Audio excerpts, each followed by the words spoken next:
28장 16절부터 27절까지의 말씀입니다.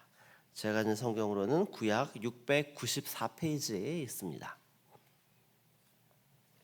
저와 여러분이 한 절씩 교독하겠습니다.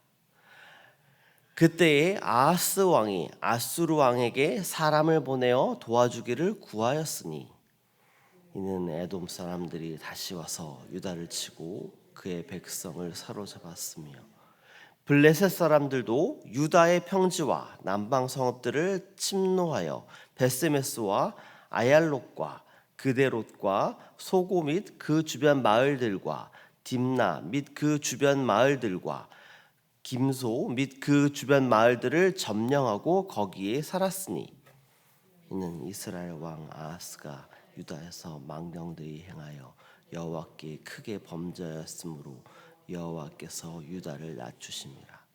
아수르 왕 디글랏 빌레셀이 그에게 이르렀으나 돕지 아니하고 도리어 그를 공격하였더라. 아하스가 여호와의 전과 관군과 방백들의 집에서 재물을 가져다가 아수르 왕에게 주었으나 그에게 유익이 없었더라. 이 아하스 왕이 곤고할 때에 더욱 여호와께 범죄하여 자기를 친 다메섹 신들에게 제사하여 이르되 아람 왕들의 신들이 그들을 도왔으니 나도 그 신에게 제사하여 나를 돕게 하리라 하였으나 그 신이 아하스와 온 이스라엘을 망하게 하였더라. 아하스가 하나님의 전의 기구들을 모아 하나님의 전의 기구들을 부수고 또 여호와의 전 문들을 닫고 예루살렘 구성마다 제단을 쌓고 유다 각 성읍에 산당을 세워 다른 신에게 분향하여 그의 조상들의 하나님 여호와를 진노하게 하였더라. 아하스의 남은 시종 사적과 모든 행위는 유다와 이스라엘 열왕기에 기록되니라. 아하스가 그의 조상들과 함께 누움에 이스라엘 왕들의 묘실에 들이지 아니하고 예루살렘 성에 장사하였더라. 그의 아들 히스기야가 대신하여 왕이 되니라. 아멘. 살아계신 하나님의 말씀입니다. 아멘. 안녕하세요. 평안한 한 주 보내셨나요? 어제부터 또 비가 또 내리기 시작했습니다. 또 오늘까지 비가 또 내리고 이후에 날씨가 많이 추워질 것으로 예보가 되어 있습니다. 또 환절기 또 날씨가 또 추워지는 과정 가운데 있는데요. 그 상황 가운데 또 하나님이 주시는 또 영과 육의 강건하심으로 또 이 시간을 또 하나님의 은혜 가운데에 잘 보내시기를 소망합니다. 계속해서 우리 이음누리 캠퍼스와 순행복 축제를 위해서 기도하고 있습니다. 이 일들을 통하여서 하나님께서 우리 교회를 통하여 하시는 일들을 우리가 또 바라보는 시간 될 수 있도록 도와주시고 특별히 순행복 축제를 통해서 또 하나님이 주시는 그 지혜와 또 담대함으로 또 이웃들을 잘 초청해서 그 가운데에 하나님께서 우리에게 이미 주신 그 사랑들을 잘 흘려보내는 시간이 되기를 소망합니다. 오늘 우리가 읽은 본문은 역대하 28장 16절부터 27절까지의 말씀을 우리가 함께 읽었습니다. 오늘 본문은 유다 왕 아하스의 말년과 그의 불신앙 그것이 가져온 그 결과에 대해서 나온 본문입니다. 오늘 말씀을 살펴보면 하나님의 도우심을 거절하고 또 세상의 힘을 의지한 아하스 왕의 비참한 모습을 통해서 또 우리에게 주신 하나님의 뜻이 무엇인지를 살펴보길 원합니다. 오늘 본문의 시작은 아하스가 아수르를 의지하여 아수르 왕에게 사람을 보내는 것으로 시작이 됩니다. 우리 함께 16절 말씀을 읽어보겠습니다. 그때에 아하스 왕이 아수르 왕에게 사람을 보내어 도와주기를 구하였으니 아멘. 아하스 왕은 북이스라엘과 아람의 그 연합군의 공격을 받고 위기에 처하게 됩니다. 그러자 하나님께 기도하지 않고 이웃 나라인 아수르의 왕에게 도움을 요청합니다.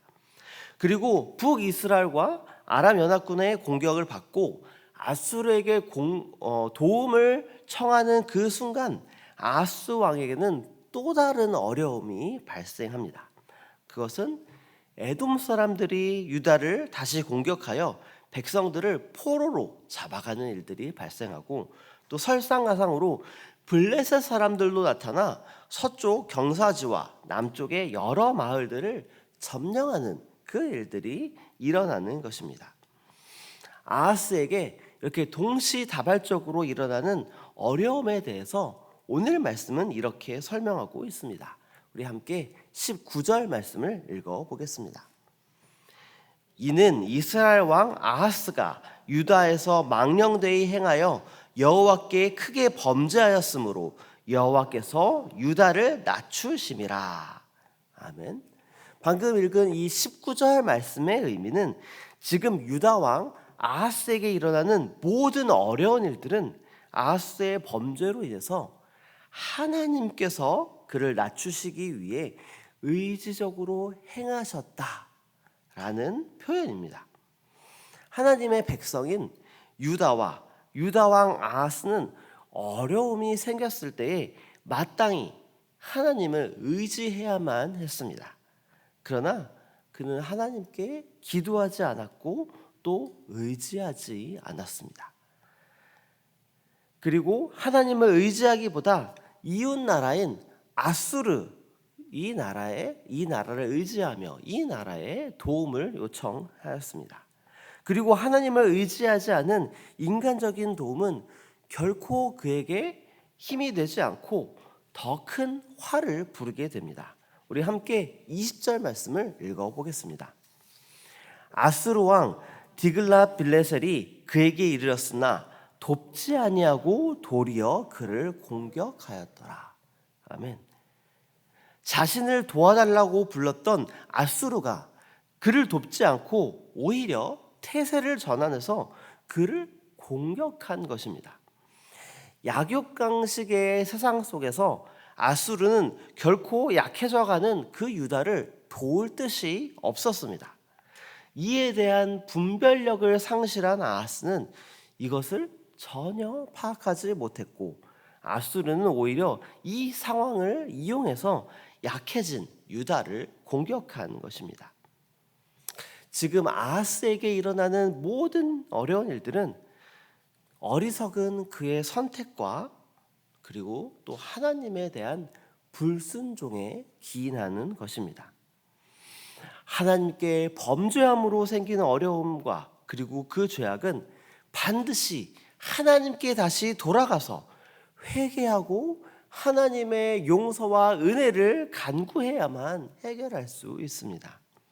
그러나 아하스는 그렇게 하지 않았고 하나님께 회개하며 돌아가기보다는 주변의 도움을 구하며 자신의 힘으로 해결하려고 했습니다. 자신의 힘으로 해결하려고 했던 것은 상황을 오히려 악화시킬 뿐이었습니다. 그리고 그 상황의 악화, 그 내면에는 하나님의 범죄한 것에 대한 바로 하나님의 심판이 있었던 것입니다. 그리고 그 하나님의 심판은 그가 하나님께 돌아오도록 하기 위한 하나님의 뜻이기도 했습니다. 그러나 연이어 일어나는 어려움과 또 곤고함 속에서도 아하스는 하나님께 돌아오지 않았습니다. 우리 함께 이어지는 22절과 23절 말씀을 함께 읽어보겠습니다.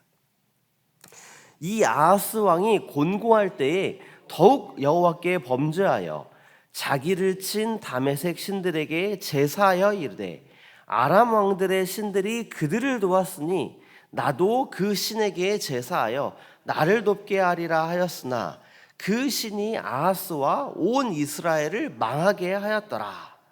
아멘.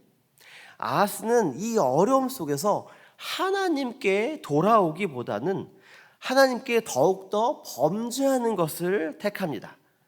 그리고 아람 왕들의 신들이 아람을 도왔으니 자신도 그들의 신에게 제사하면 자신을 도울 것이다, 이렇게 착각하며 자기를 친 다메섹의 신들에게 제사하기를 택합니다. 그리고 그의 모습은 24절과 25절 말씀에서 최악으로 치닫게 됨을 우리는 볼 수 있습니다. 그는 성전의 기구들을 부수고 성전의 문을 닫고 또 유다 각 성읍에 산당을 세워서 백성들로 하여금 다른 신에게 분향을 하도록 합니다. 그가 행한 이 모든 일들은 하나님의 진노를 삼게 됩니다. 오늘 본문에서 아하스가 하는 모든 결정들과 모든 행동들은 하나님의 뜻에 반하는 것들이었습니다. 그는 자신에게 벌어지는 모든 어려움들 속에서 하나님이 아닌 것들에서만 해결책을 찾았습니다. 분명히 하나님께서는 그에게 어려움을 주시면서 하나님께 그가 돌아오기를 바라고 또 그에게 기회를 주셨지만 그는 오히려 더욱더 최악의 모습으로 치닫게 된 것입니다. 오늘 말씀 가운데 나오는 이 아하스의 어리석은 모습은 성경 속에 등장하는 실패한 한 사람의 이야기로 끝나지 않습니다. 지금 시대를 살아가는 우리와 그리고 우리 사회 또 우리의 교회 속에서도 여전히 있을 수 있는 모습입니다. 우리 가운데에 이런 어려움들이 있을 때에 또 위기를 만날 때에 우리는 가장 먼저 어디로 달려가고 있습니까? 하나님께 간절히 간구하며 해결자 되시는 하나님을 찾기보다 사람의 도움을 먼저 구하고 또 세상의 방법을 찾고 또 나의 능력으로 해결하고자 하는 그런 마음이 먼저 앞서고 있지는 않습니까?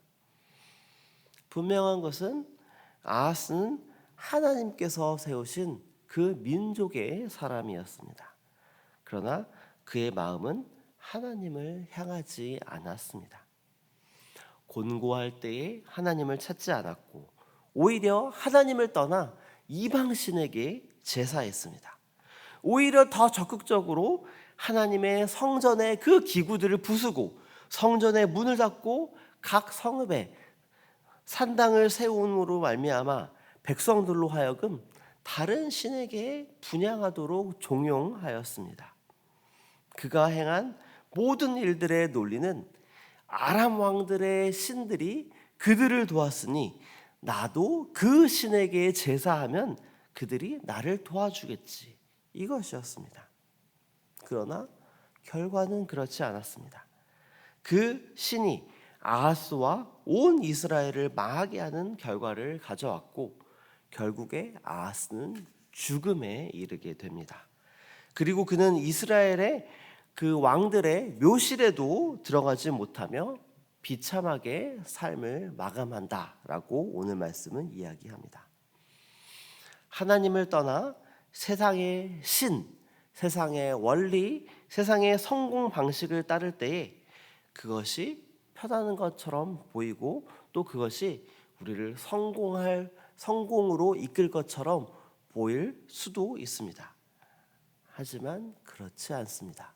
그것은 결국 우리를 망하게 할 뿐입니다. 오늘 말씀 속에서 아하스의 실패의 핵심이 하나님이 아닌 다른 것을 의지한 것에 있습니다. 그는 위기 속에서 하나님을 찾지 않았고 또 인간의 힘과 세상의 방법으로 문제를 해결하려 했습니다. 하나님께서는 지금 시대를 살아가는 저와 여러분에게도 말씀하고 계십니다. 우리 함께 시편 115편 11절 말씀을 읽어보겠습니다. 여호와를 경외하는 자들아 너희는 여호와를 의지하여라. 그는 너희의 도움이시오 너희의 방패시로다. 아멘. 우리가 살아가며 맞닥뜨리는 모든 문제들, 경제적 어려움일 수도 있고요. 또 인간관계의 어려움일 수도 있습니다. 그리고 건강의 문제일 수도 있으며 또 미래에 대한 불안일 수도 있습니다. 이 모든 문제 속에서 우리가 의지하여야 할 분은 바로 여호와 하나님 한 분뿐이십니다. 하나님께서는 우리가 곤고할 때에 그 어려움을 피하도록 인도하시는 분이십니다. 그러나 단지 그것뿐만 아니라 하나님께서는 그 어려움 속에서 우리의 믿음을 새롭게 회복시키고 우리의 눈을 다시 하나님께로 향하여 다시 되돌아오도록 우리를 부르시는 분이시기도 합니다. 혹시 저와 여러분의 삶 가운데에 어떤 어려움이 있습니까? 그 어려움은 하나님께서 우리를 낮추시고 다시 일으키시기 위한 사랑의 손길일 수 있습니다. 오늘 말씀 가운데에 아하스 왕은 끝까지 하나님께 돌아오지 않았습니다. 그리고 비참한 최후를 맞게 됩니다. 그러나 우리는 하나님께 돌아가야 합니다. 우리가 하나님께로 돌아갈 때에 하나님께서는 우리를 다시 세우실 것이고 우리는 하나님께서 새롭게 하시는 그 회복의 역사를 경험할 것입니다. 어려움 가운데에 우리가 하나님께로 돌아갈 때에 우리를 세우시고 회복시키시는 그 바로 하나님을 의지하며 살아가는 저와 여러분들 되시기를 소망합니다.